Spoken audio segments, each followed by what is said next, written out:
नीलाचल धाम नाम संकीर्तन नीलाचल धाम पुरी रे नाम संकीर्तन 18/2/2024 रविवार दिन केन्दुझर जिला झुंपुरा ब्लॉक नयागढ़ ग्राम पंचायत कटुपल्ली ग्रामर जादव समाज प्राय 60 जन यथा ग्रामर श्रीजुत दिलीप बेहेरा, श्रीजुत अंबुजमणि बेहेरा, श्रीजुत कीर्तन बेहेरा, श्रीजुत मदन बेहेरा, श्रीजुत दलगोविंद बेहेरा, श्रीजुत सुशांत बेहेरा नेतृत्व में पुरी बड़दाण्डे नाम संकीर्तन पूर्वक मंदिर परिक्रमा करथिले।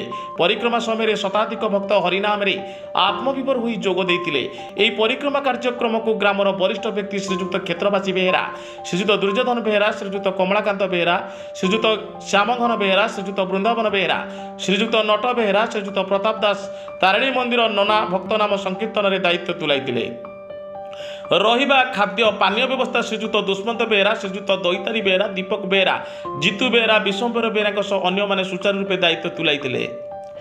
मृदंग वाद्य और संगीतकार भाव में रसिक बारिक, श्यामगन बेहेरा, घन बेहेरा, हिरण्य बेहेरा, अखिल बेहेरा, विश्वंभर बेहेरा, दीपक बेहेरा, पुरुषोत्तम बेहेरा, प्रताप चंद्र दास और अन्य मानक द्वारा नाम संकीर्तन परिवेषण करा जायतिला।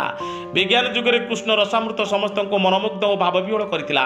आगामी 4 दिन मध्य नाम संकीर्तन समाज तरफ सुपुड़ी करा जाय अन्न प्रसाद बंटन करिवार प्रस्ताव रहिथिबा जणा पड़िछि। केन्दुझर जिल्लार मुख्य प्रतिनिधि रवींद्र खमणिया को रिपोर्ट, साई सत्य न्यूज।